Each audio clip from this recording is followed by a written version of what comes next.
Hampshire Peace Action. I wanted to give a brief welcome and thanks to our partners, speakers, and hosts tonight. Every year, we here in New Hampshire have a small gathering in early August, close to the dates of the bombings of Hiroshima and Nagasaki. We lay flowers and read the names of some of the innocent people who were killed in these atrocities, and we pray that these horrible weapons are never used again. As we began doing everything we could to protect each other from COVID by isolating and distancing to slow the spread, we here in New Hampshire began to talk about how we might both adapt to keep each other safe and still have a recognition, especially one befitting the 75th anniversary of the bombings. So we set out to find the voices to hold our remembering and our prayer. And we began reaching out to the partnerships that have connected our program tonight. Joseph Gerson of the International Peace Bureau, one of the great fathers and elders of the global peace movement based here in New England, connected us to Nihon, Hidankyo, and Jensukyo, the organizations of survivors in Japan. Nihon Hidankyo offered the great gift of a survivor of the Nagasaki bombings to bring us her story, not only as a victim of these atrocities, but also as a leader of the global cry to abolish these weapons that has been heard and is being answered at the United Nations. My siblings at the Poor People's Campaign have connected us to the Reverend Elizabeth Theoharis, who we hope will be here momentarily, one of the spiritual leaders that I look to most for moral guidance in this time, where we are learning about being human so fast and with so much unnecessary violence. My friend and teacher, Kevin Martin, from National Peace Action, has agreed to hold the space for this remembering of the solemn anniversary. My siblings at Veterans for Peace accepted this program as part of their convention. And as a former national board member, I'm very excited to welcome all of you around the country and around the world who are joining us from Veterans for Peace. And I wanted to wish a warm welcome to all of the members and chapters who, like Chapter 46 in Monterey, California, helped us publicize and get the message out. To all of the Peace Action affiliates joining us and doing this work around the country, thank you for your support and your work. Finally, to our local partners who have helped and supported and connected the organizing of this event from its inception on: New Hampshire Council of Churches, the Building a Culture of Peace Forum, the New Hampshire Nuclear Weapons Working Group, the United Church of Christ Peace with Justice Advocates, the American Friends Service Committee New Hampshire Program, and Seacoast Peace Response. Thank you and welcome.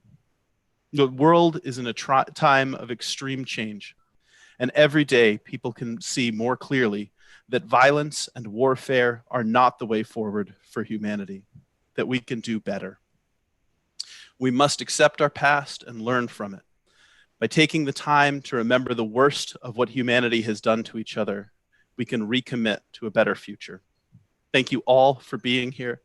Thank you, Wada-san and Kevin, for being here and speaking. Kevin, take it away. Thank you very much, Will. I had hoped to be in Japan this year for this incredibly important anniversary, 75 years since the atrocities that were committed by the United States against the people of Hiroshima and Nagasaki. I've been so pleased to see the peace wave of actions all around the world that local activists have been participating in. And I think because of the pandemic, it may be that more people are hearing the message this year of the demand of the Hibakusha for peace and for nuclear disarmament, so that there will never be another city added to the horrors of Hiroshima and Nagasaki in terms of the use of nuclear weapons. Peace Action has been promoting the Hibakusha Appeal. You'll probably hear more about that. Wada-san will probably talk about that. It's an international signature campaign. You can go to Peace Action's website or Nihon Hidankyo or others. Many peace organizations, disarmament organizations in this country are helping to promote that appeal. We're going to hear a little bit more about that. I think I saw a recent number, I may be wrong about this, but it could be 20 million people around the world have signed on, and we certainly want to increase that number. Peace Action has been part of a working group of over 100 peace groups in this country, joining with our international partners to organize around this solemn anniversary. And I was afraid, and a lot of other people were too, that you would hear a lot of the myth-making, frankly, lies and apologia of the national security establishment saying that it was necessary to drop the A-bombs on Hiroshima and Nagasaki. It was not true then, and it still isn't true. And we haven't heard nearly as much of that in the mainstream media this year. And besides the wonderful events that we and other peace groups are part of, I've also been seeing more in the mainstream media lifting up the voices of Hibakusha, lifting up the voices of people saying that no, not only were the bombings unnecessary and wrong 75 years ago, but that we need to lift up the demand for nuclear disarmament today, as it is so critically important. Our first speaker to get us started today is the Reverend Liz Theoharis, an ordained Presbyterian minister, co-chair of the Poor People's Campaign, a national call for moral revival, along with the Reverend Dr. William J. Barber II. I don't think she knows this, but Peace Action folks may know this. We had planned to have our National Peace Action Organizers Meeting and Lobby Days in Washington right after the Poor People's Rally, Poor People's Campaign Rally, in order that we could be there with them. Of course, it all had to be changed to online, and they did a fantastic job. If you haven't seen that yet, maybe this weekend you should take a look at the online event that they put together with people from all around the country. It was really spectacular. And then, of course, we had to do our meeting and lobby days online as well, although they went very well. Reverend Theoharis is the director of the Cairo Center for Religions, Rights, and Social Justice at Union Theological Seminary in New York City, where she also teaches. She's spent over the last 2 decades organizing amongst low-income people in the United States. She received her BA in Urban Studies from the University of Pennsylvania, her Master of Divinity from Union Theological Seminary in 2004, where she was the first William Sloane Coffin Scholar, a name that's very near and dear to us in Peace Action, as he was the first president of Peace Action back in the 80s and 90s. And Liz also got her PhD from Union in New Testament and Christian origins. She was named one of Politico 50 thinkers, doers, and visionaries whose ideas are driving politics in 2018. She also gave a TED Talk, a call for moral revival, with Reverend Barber in 2018. She's the author of Always With Us, What Jesus Really Said About the Poor, and co-author of Revive Us Again, Vision and Action in Moral Organizing. And as I'm sure she'll tell you, one of the best things about the Poor People's Campaign is lifting up the committed struggles that are interconnected for overcoming racism, militarism, and economic exploitation, as Reverend Dr. Martin Luther King called us to do as far back as 1967 and earlier. Please, Reverend Theoharis, love to hear from you. Thank you so much. It's an honor to be here. I grew up in a family where we were very active in Milwaukee Peace Action. So thank you for continuing to struggle for peace and justice in our world today. It's an honor indeed to be at this event. Thanks to the New Hampshire Poor People's Campaign and National Call for Moral Revival, Peace Action, and everyone who's helped to pull this event together to mark this solemn anniversary.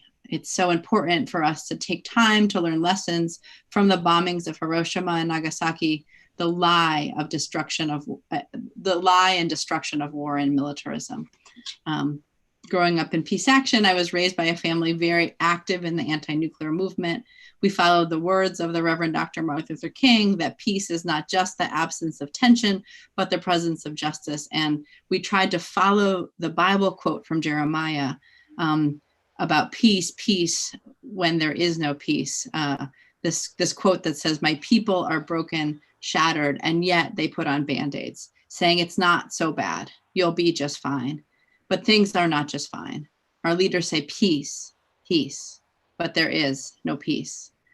And this is surely the case with the year 2020, the 75th anniversary of the bombing of Hiroshima and Nagasaki. As folks here gathered know, 2020 began with a near war with Iran. The deadly upshot of a bomb first, asked questions later approach to world affairs. Then came a pandemic, a public health disaster that made all the more lethal by our leadership's utter indifference to the lives of people, especially poor people and people of color. There have been the murders of George Floyd, Breonna Taylor, so many others, more names to the list of Black lives that don't matter to the US state. and an eruption of righteous rage, but even more police brutality in response. The lesson of these historic months is clear: funneling trillions of dollars into institutions designed to violently protect the status quo, be they the police or military, be they guns or bombs, does not make ourselves, our loved ones, or our communities any safer. This is indeed the lesson from the bombing, a lesson from the bombing of Hiroshima and Nagasaki 75 years ago. As demands to demilitarize the police, redistribute funds to programs of social uplift gain traction across the US, I want us here to similarly reimagine what an approach to national security could look like. To create real security, we must slash the Pentagon budget. We must dismantle the war economy. We must stop the continued proliferation of atomic bombs, and we must invest instead in people's needs, people across this world's basic human needs. The US war-making budget is well over $700 billion a year. That's more than the next 10 countries combined, 53 cents of every dollar in the federal discretionary budget. For comparison, when Donald Trump tried to kick 700,000 people off of life-saving food stamps programs last year, it was justified by expected savings of $1 billion compared to the $700 billion of the US military. Every dollar spent on feeding this war machine is a dollar not spent on housing, not spent on healthcare or education, on jobs, on preventing pandemics, on confronting the climate crisis. In a country beset by searing poverty, gaping inequality, widespread environmental injustice, the overblown Pentagon budget is not just a case of mismatched priorities. It's a war on the poor. Nearly half of the money that flows into the Pentagon's overstuffed coffers goes straight to for-profit war corporations. Corporations like Lockheed Martin, whose multi-million-dollar lobbying spending is only matched by the excessive salaries of their top executives. Still more corporations plan to get rich off of various wars, whether it's a reorganization of Iraq's economy or whether it's wars stated or unstated across the world.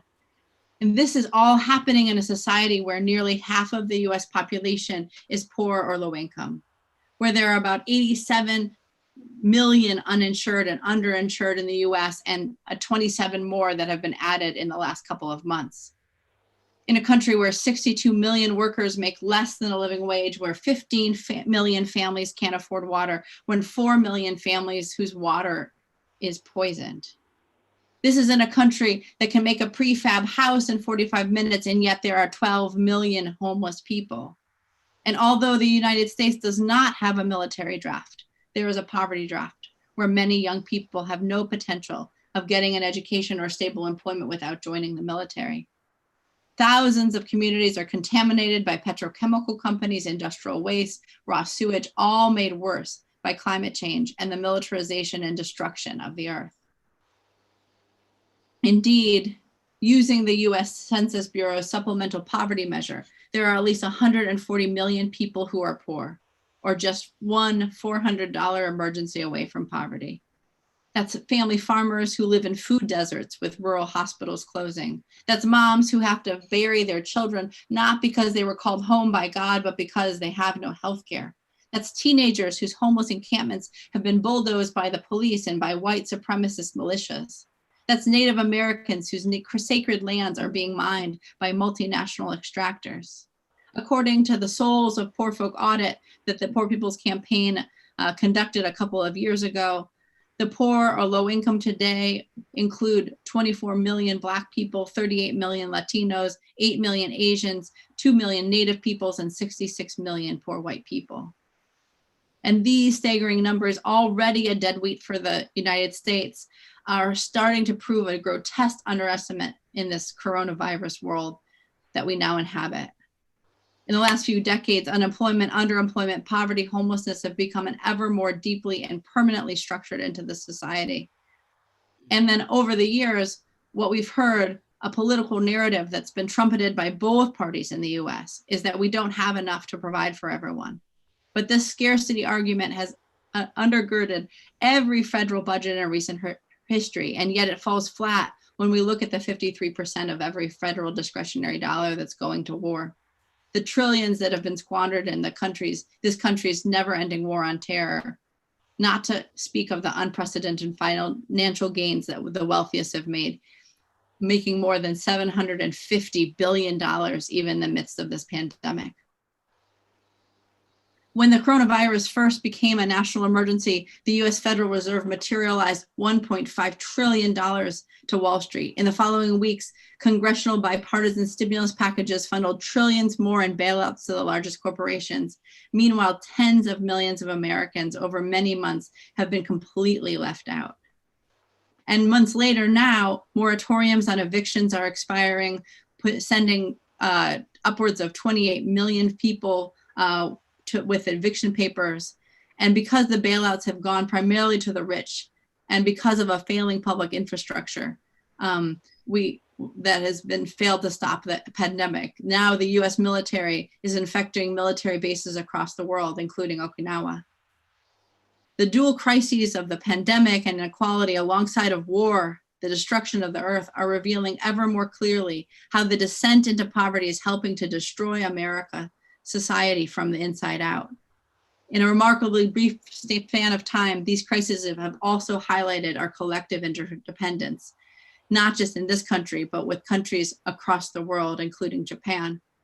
Isn't it time to demand a transformative moral agenda that reaches from the bottom up? 75 years after the wholesale destruction wrought by the bombings of Hiroshima and Nagasaki, isn't it time now for peace and for justice?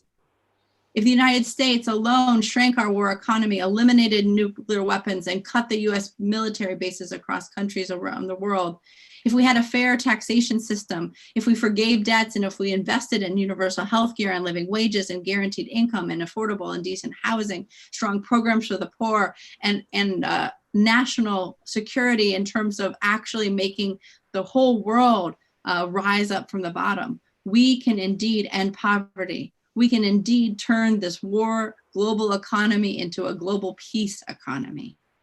This crisis is offering us a striking demonstration of how an economy oriented around the whims of the rich and the drums of war brings death and destruction in its wake. A society organized around the needs of the poor, on the other hand, could improve life for all of us. And this, in this moment, might be possible. This is why the Poor People's Campaign, a national call for moral revival, is building power among the poor, 140 million poor and low-income people in the US, and building bridges with movements of the poor and all people of conscience across the world.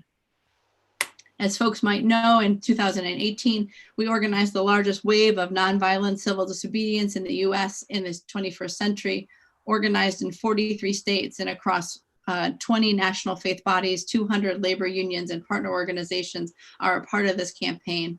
We've presented a moral budget to the House of Representatives. We've engaged in all kinds of mobilizing, organizing, registering, educating people for a movement that votes. And about a month ago, 3 million people tuned in to this Poor People's Assembly and Moral March on Washington, sending our voices and our solutions across the world. The Poor People's Campaign has the understanding that to address poverty, we must simultaneously address 5 interlocking injustices: systemic racism, poverty, ecological devastation, the war economy, and the distorted moral narrative. We've seen in US history, whenever we faced forces of regression, moral movements have arisen to call us to higher ground. It's what abolitionists did in the 19th century and women suffragists did in the early 20th century. It's what happened in the 1950s and 60s when Rosa Parks and Dr. King and many other grassroots moral leaders of every race, creed, class, color, and sexuality did to build the freedom movements. It's what Martin Luther King and others from the welfare rights movement to the American Indian movement called us to in the Poor People's Campaign 50 years ago, challenging the nation to address racism, poverty, and militarism before Dr. King was shot. In every generation, we've needed a fusion movement where people come together through our deepest moral values to build an agenda that promotes earth rights, immigrant rights, poor people's rights, women's rights, all human rights, all forms of peace, all forms of justice. But we know that just articulating an agenda or a vision is not enough, but we need moral activism. We're required sometimes not just to dissent, but to disrupt the forces of injustice. So indeed, there is a moral uprising, a new and unsettling force of people who refuse to give up, refuse to settle and surrender to suffering, a force of people who believe in fusion, who are united by morals and values, who are crying out, somebody is hurting our people in Hiroshima and Nagasaki, in Minneapolis and Louisville. It's gone on for far too long. We won't be silent anymore. 2020 began with an almost war, then a pandemic, then a series of murders, then an uprising. And as demands grow to redirect money away from the police and toward the building blocks of a more just, equitable society, we must do the same with this militarized war economy.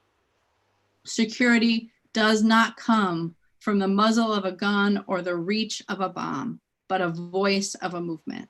Let us learn, let us organize, and let us rise up together to remember struggles of the past and remember what can be done when we come together across borders to make people be lifted up, make justice and peace for all. Everybody has a right to live. We know this from Hiroshima, from Nagasaki. We know this from our struggles today. And so let us make it so. Thank you very much, Reverend Theoharis.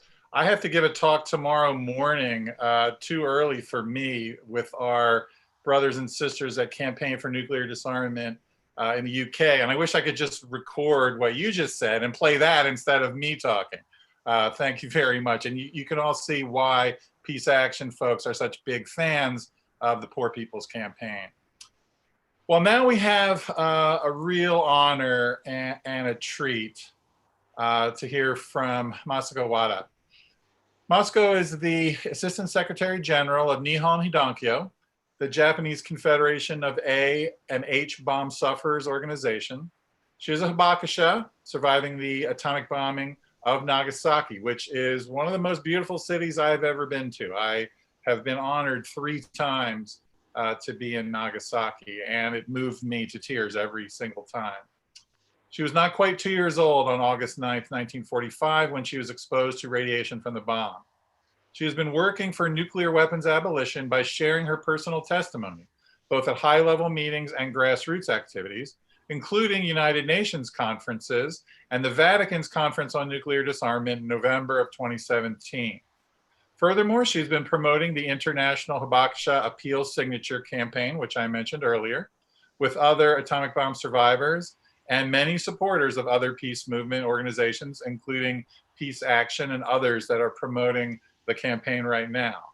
This includes young activists, both in and out of Japan, calling on all state governments to join the treaty on the prohibition of nuclear weapons to achieve the total abolition of nuclear weapons worldwide. I believe we're up to 43 countries, it may be more than that as of now. During those negotiations for the Treaty on the Prohibition of Nuclear Weapons in June 2017 at the United Nations, which I was honored to attend as an observer and heard her speak as well, she submitted approximately 3 million signatures to the conference president, Ambassador Elaine White Gomez, on behalf of Hibakusha and the campaign supporters. Wada-san. Thank you very much. I am Masako Wada of Nihon Hidankyo. I would like to express my gratitude for the opportunity to speak on the 75th anniversary of the atomic bombings of Hiroshima and Nagasaki. First, I would like to share with you a very personal story from the bombing. I would also talk about the movement of atomic bomb survivors who are known as hibakusha in Japan. And I'll discuss the worldwide movement to abolish nuclear weapons and what we can do together to achieve that. I was born in Nagasaki in 1943, so I'm one of the youngest hibakusha. I was 1 year and 10 months old when the bomb was detonated over my city. I was too young to remember what happened.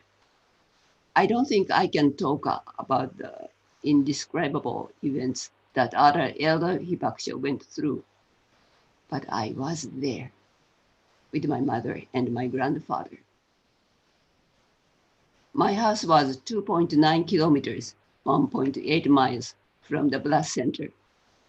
Thanks to the mountains, which somewhat shielded my house from the direct impact of the bomb, I'm still here.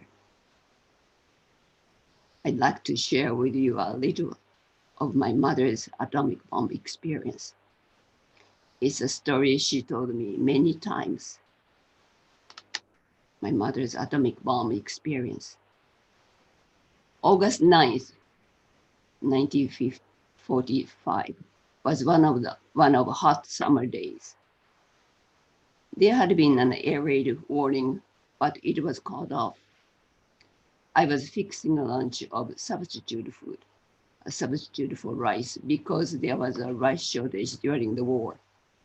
My eldest daughter, Masako, it's me, who was born in October 1943, was playing alone on the dirt floor of the main entrance as she heard me saying, "Come inside and play.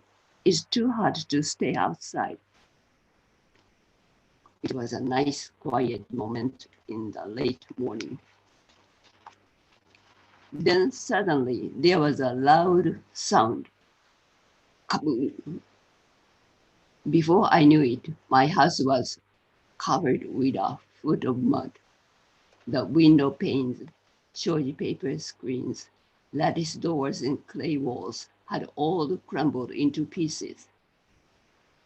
I had no idea what had happened. The air outside was filled with orange-colored smoke, and I couldn't even see the houses across the street. Some people cried, "A bomb was dropped on my house." As far as I could see, all the roof tiles had fallen to one side. The green of the mountain that surrounds the city was gone. They were brown mountains now. After a while, I saw an astonishing scene on the brown mountainside. There was a long black line moving downwards. It looked like a march of ants. They were burned and wounded people trying to escape the fires near the epicenter by coming over the mountain. They were almost naked, their hair stuck together with blood like horns.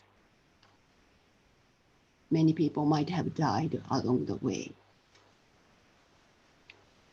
There was an empty lot next to my house where wooden houses had been demolished to prevent fires from spreading in case there was a bombing. As there was a well in my backyard, people who were severely burned or wounded came one after another for water. Carrying Masako on my back, I took care of countless people by washing their wounds. I had sterilized many small pieces of old clothing with boiling water so I could use them as bandages. I don't know what happened to the wounded afterwards. In that empty, the dead were cremated from morning till night every day. The stench made me totally lose my appetite. Human remains packed into box-shaped garbage carts were continuously brought there. The workers collecting bodies from the street just held them by the limbs and threw them into the cart. Their hideously burned hands and feet stuck out as if they were dolls. People talked about the dead as if they were an everyday sight, saying, "There are lots today," or There aren't so many today. Everybody became numb to what was happening. What is human dignity? Should a human being be treated like that? We are not created to be burned like garbage. On August 15th,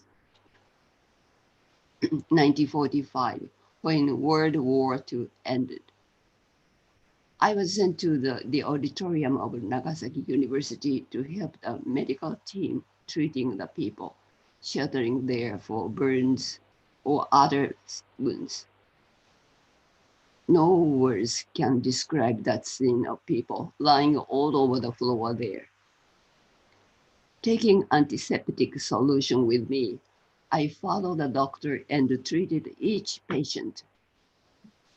But their wounds were so unbelievably severe that I ended up fainting after screaming, "Someone please take this antiseptic solution." Medical supplies were very valuable at that time. When I opened my eyes again, I found myself lying down on the floor as well. They said they didn't need a nurse like me, and I was sent to join the cleaning team. My job was brushing maggots from festering wounds with a broom. They were growing all over the patients' bodies and had grown as big as a thumb. I had never seen such big maggots or so many, and never have again.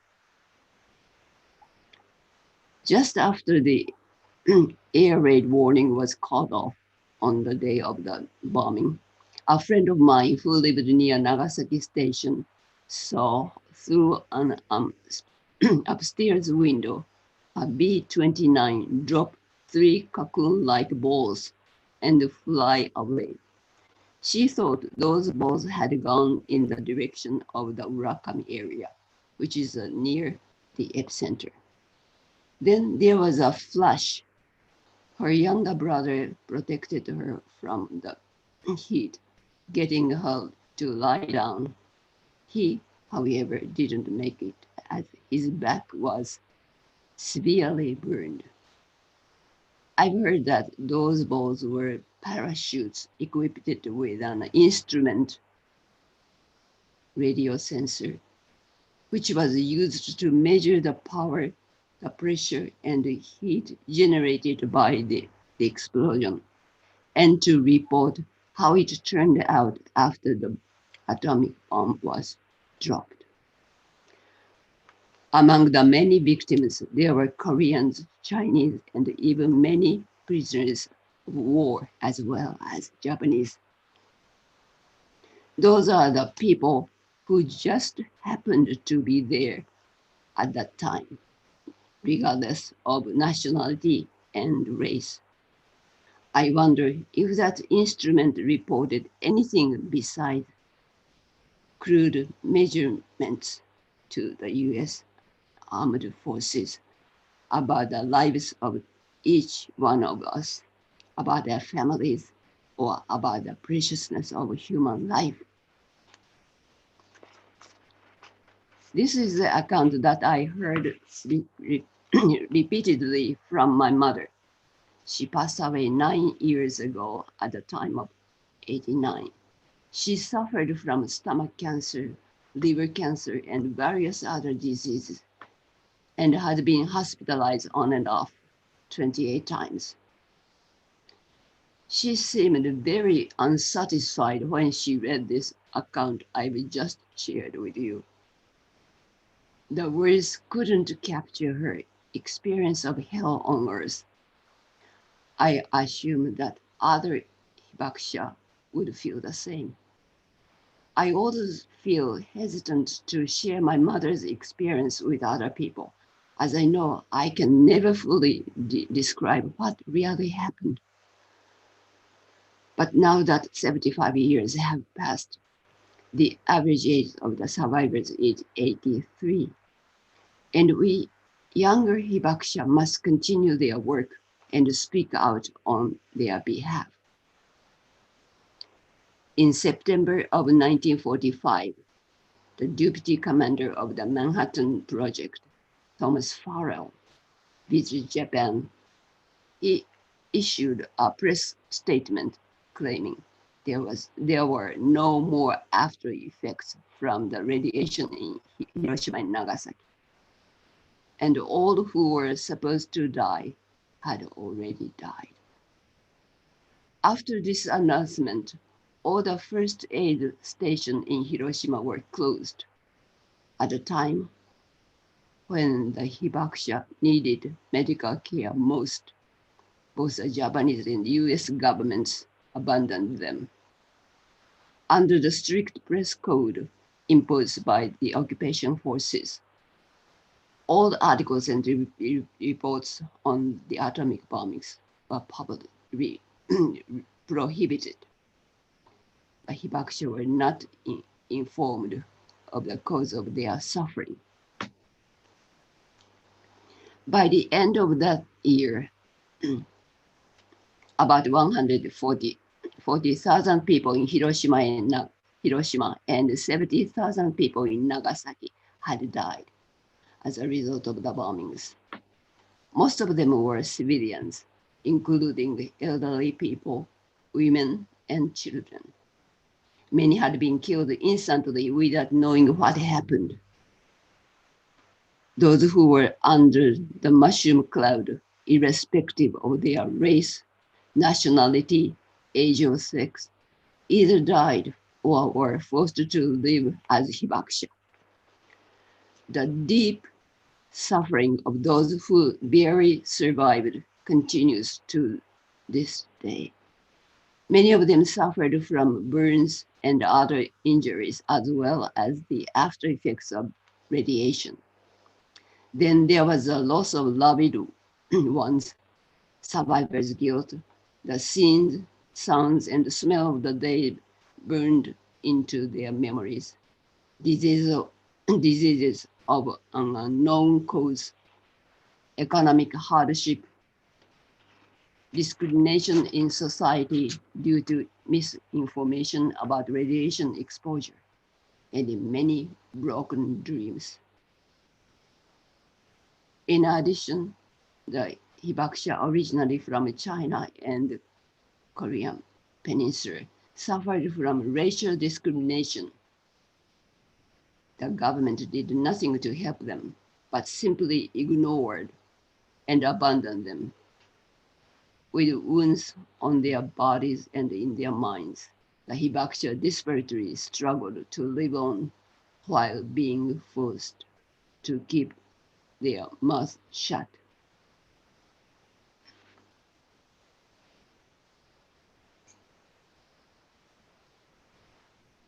Nine years later, in 1954, a hydrogen bomb test was conducted by the US at Bikini Atoll in the Pacific. 23 crew members on board. The Japanese tuna fishing boat Daigo Furyumaru, Lucky Dragon number 5, were exposed to radiation. The chief radio operator of the boat, Mr. Kuboyama Aikiti, died 6 months later. This incident triggered a great surge of opposition in Japan against atomic and hydrogen bombs. A women's group began a petition for a movement against A bombs and H bombs, which spread like wildfire across the country, drawing more than 30 million signatures. This momentum led to the first World Conference against A bombs and H bombs in Hiroshima in 1955. And against this backdrop, our organization, Nihon Hidankyo, were founded in 1956, 11 years after the atomic bombings. In a proclamation called Message to the World, adopted at the first meeting of Hidankyo, the Hibakusha declared. Thus, we have reassured our will to save humanity from its crisis through the lessons learned from our experiences, while at the same time saving ourselves. And for 64 years since then, we have lived and worked tirelessly according to this commitment, so that no one else in the world will ever go through the same suffering that we experienced. For those civilians in Hiroshima and Nagasaki, including the elderly, women, and children, doomed to die. Nuclear weapons can instantly and indiscriminately kill an untold number of people, destroy every living being on Earth, and continue to inflict various forms of suffering on survivors. Do you think they are necessary for achieving peace and for the future of the human race? Have they really served as a deterrent to conflict?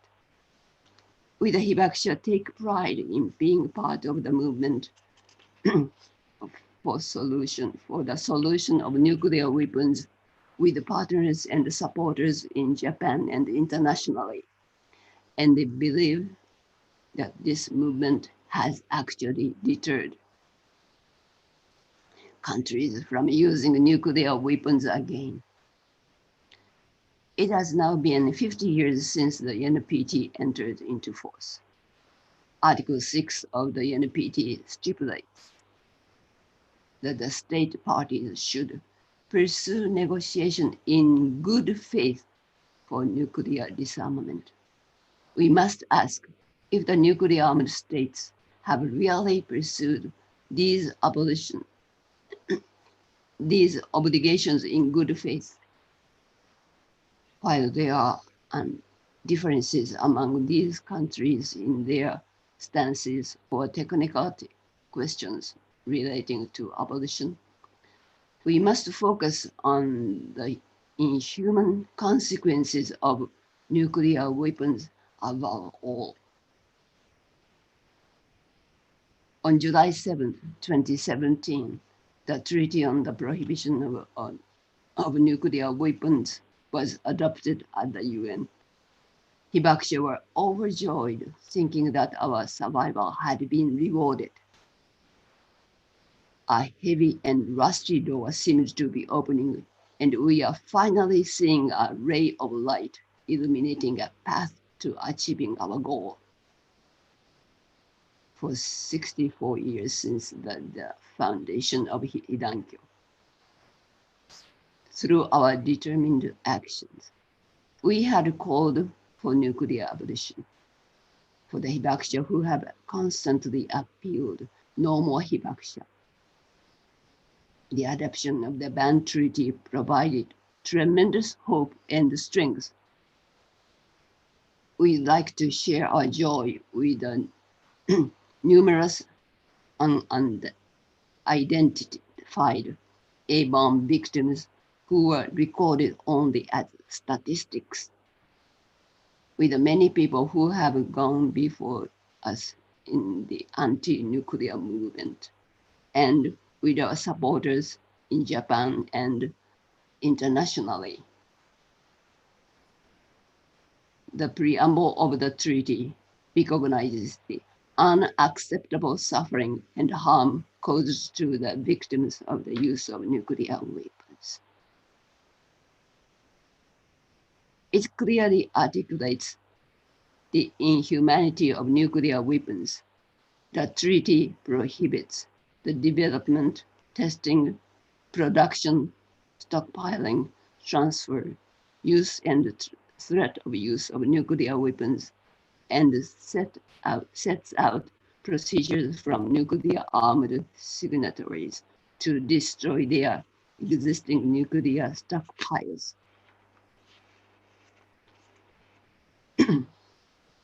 In November 2017, the Vatican held its first International Disarmament Conference, which set 3 themes of peace, development, and disarmament.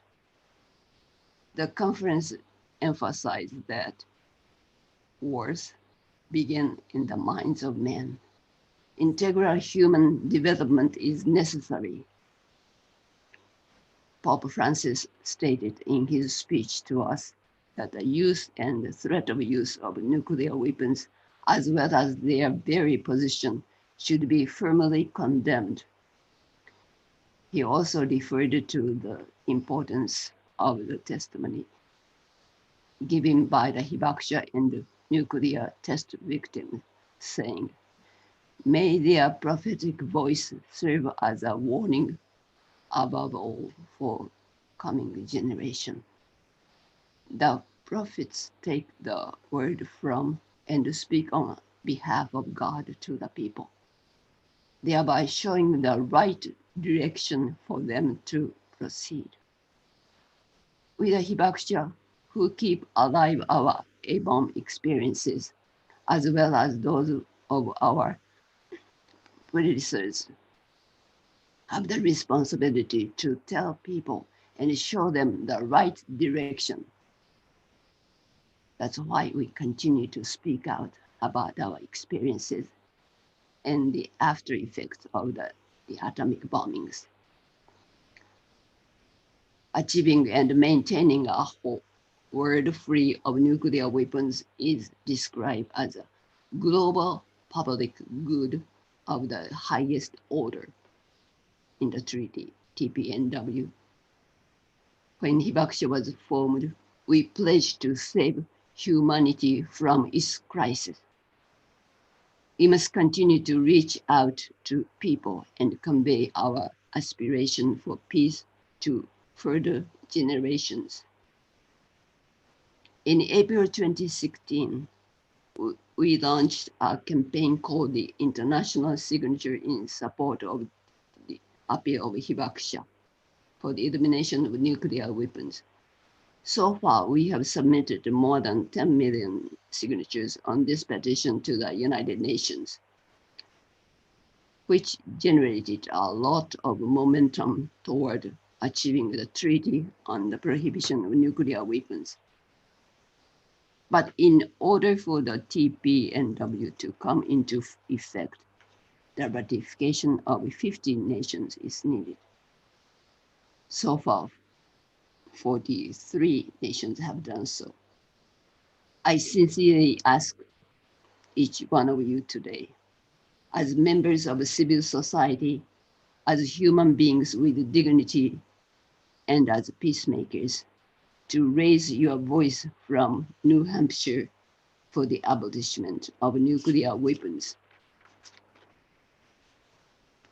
In 2017, Pope Francis tweeted the following: "Political activity must truly be conducted at the service of the human person, with respect for the creation and the common good." There are those who created the atomic bombs and those who used them. And there are also those who were pleased by their destructive power and the consequences. These people are absolutely unpardonable. But we Hibakusha have never wished to take vengeance on them. We know that if a nuclear weapon is to be used for the 3rd time, there would be no one who would survive and rejoice about its devastation. In an atomic desert where nothing is left, who can be proud of the might of national power, status, or prestige? Nuclear weapons, which continue to be created on the pretext of deterrence and not for actual use, are nothing but a negative human legacy. Power dictated by nuclear weapons is not justice. Whether we can actually open the door more widely depends on the decision of governments as well as the action of citizens urging decisions by their governments. And what is required of us is to disarm our hearts, pray, hold dialogue with people, and take action together. We Hibakusha pledge to use our remaining strength to work together with you. I was there 75 years ago.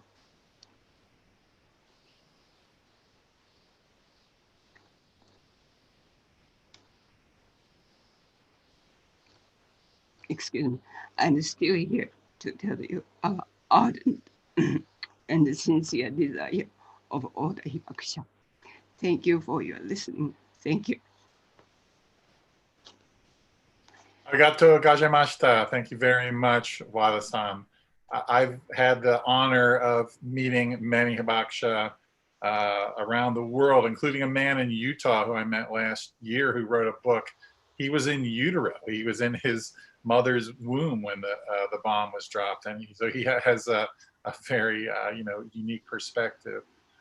We don't have the provision for questions from the audience tonight, but I had a friend ask me a question which I couldn't really answer. So Wada-san, if you have a perspective on this, I'd like to ask you, and maybe Reverend Theoharis might as well. We are very, I think, pleased here in the United States. We had over 100 organizations that have been working together around the 75th anniversary. And the peace wave of events all over the world are very inspiring. But the issue of nuclear disarmament or anything to do with nuclear weapons is not a particularly high profile issue in the United States, unfortunately, despite all the work that we've been doing for decades. And of course, it shouldn't be a political issue. It should be an issue of survival. Could you speak to what you think the state of public opinion is in Japan about nuclear disarmament among the Japanese people, but also, the political elites, I guess, and also the status of Article 9 of the Japanese Constitution, the peace prohibition on war, Article 9, because we understand that that's been under threat for quite some time. So if you're able to speak about that, it's sort of the current state of public opinion in Japan, that would be very important for us to hear.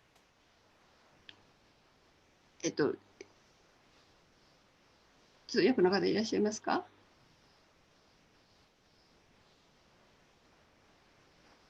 Is there any translator? Oh,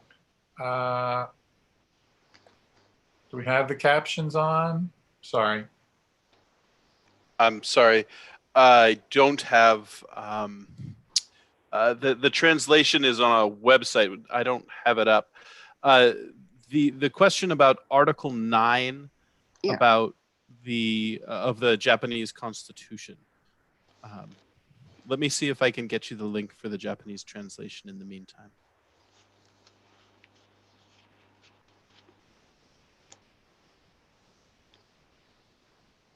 I'm sorry. Sometimes I talk too fast for Americans, let alone Japanese people or people of other cultures. Yeah. I can understand your question, but answering is my... No, I understand. And I'm sorry. I didn't mean to surprise you about that. Oh, that's okay.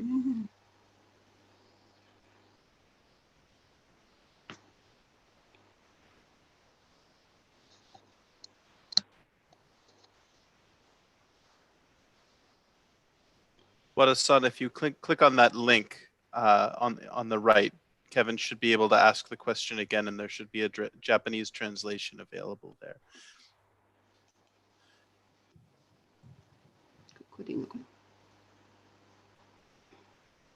So the question has to do with the state of public opinion in Japan about nuclear weapons and nuclear disarmament, and also protecting Article 9, the so-called peace clause of the Japanese Constitution.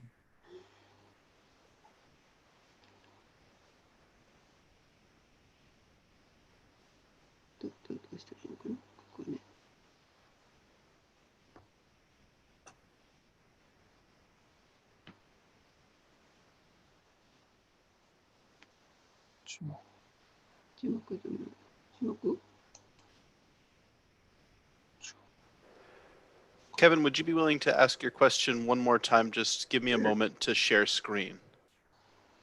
If it's not working well, that's okay. I mean, we can skip it. Do you have that up? Ah, okay. はい。大丈夫です。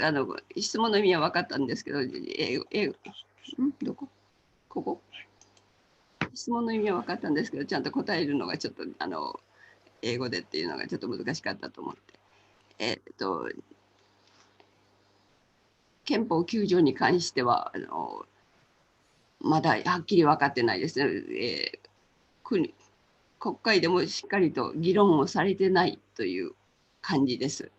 からそれをどうするかっていうと、まだ日本の人たちの意識もそこまで高まっていないというふうに思っています。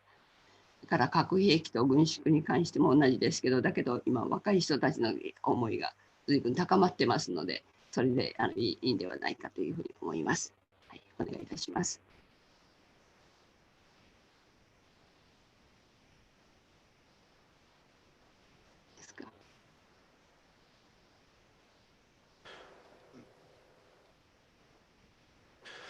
And I'm sorry, we don't actually have the ability to translate back from Japanese to English.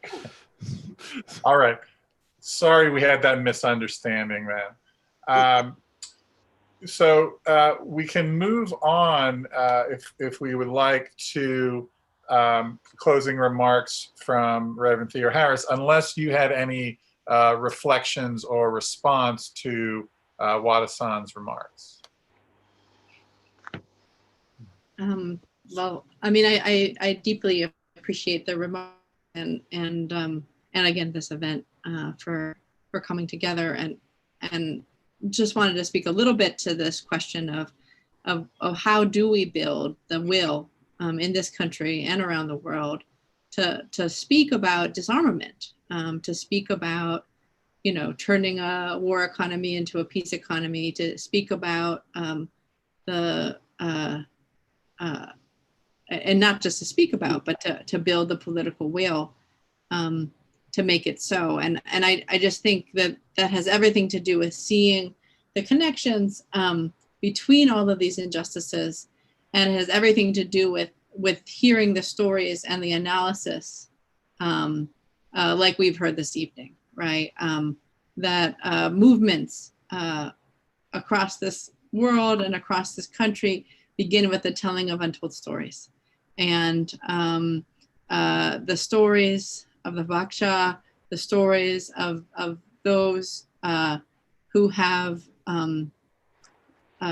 experienced great destruction, great loss, are still experiencing that today, are the very ingredients when put together with deep analysis and with powerful organizing that are needed for us to build the political will, in the United States and across this world to actually to end the armament of this country and world, right? And so I can't speak to the more specific parts of that question, but I just want us to think a little bit about the power that we do have through events like this, through testimonies like this, and I was particularly moved by some words where we were talking about what the prophets cry out, right? And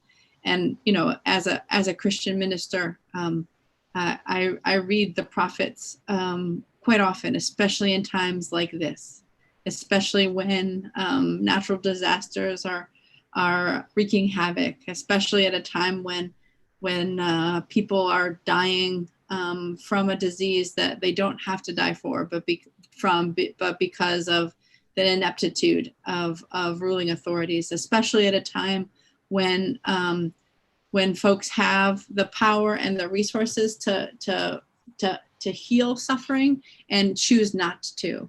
And especially in a time when we've seen year after year including over these past 75 years, that war and destruction and armament do nothing to make ourselves and our world safer, but all they do is degrade and devalue life. And so, indeed, I believe that we've heard from other prophets this evening in the stories that we've heard, and my prayer and my closing words to folks that are gathered with us this evening is one that comes from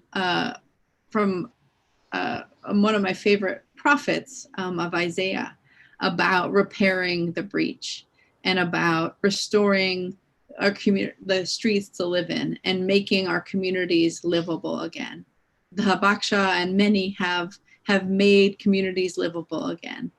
Folks that are being, evicted and losing their health care are some of the folks who are in the forefront of a movement for change, across this world. And part of this text from Isaiah 58 about being repairs of the breach also connects with that you'll be living like in a watered garden where waters never end, and where bones are strong, and where life is long. And that is the blessing that I have and that I share with everybody who gets up every day thinking about how do we make this world one of peace and justice and life, and one that conquers destruction and A-bombs and death.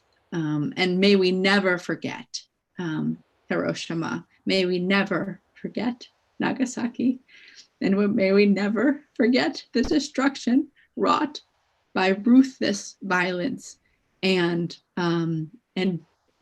death and destruction, when what we believe in is life, and life abundantly. Thank you very much, Reverend Theoharis. I had to turn off my screen a little bit earlier because my mother was calling me, and it reminds me of a personal story. I was born just after the Cuban Missile Crisis, and my mother, I was her first child, and she was deathly afraid that she would never get to see me, her first child.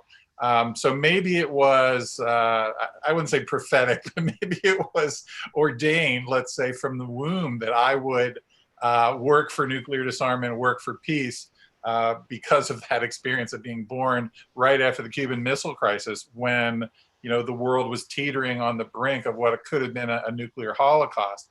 All this time later, we've really only been lucky that we have avoided a third city, or a fourth, or a fifth, or 10th cities being bombed. And of course, the United States is leading, unfortunately, the other 8 nuclear weapon states pedal to the metal in spending more money to upgrade our entire nuclear weapons arsenals. So I encourage all of you to learn everything you can about the lessons of the Hibakusha, to support Nihon Hidankyo and the Global Signature Campaign, to support the Poor People's Campaign, which is providing a moral call, moral leadership in linking the struggles for a more peaceful and just and sustainable world. Support Peace Action, the Friends Service Committee, support Veterans for Peace. So glad that you're able to be with us. And the great saying that I like to close with, that we learned from the Hibakusha, is no more Hiroshimas, no more Nagasakis, no more Hibakusha, no more nuclear weapons, no more war. Thank you very much, everyone, for joining us tonight.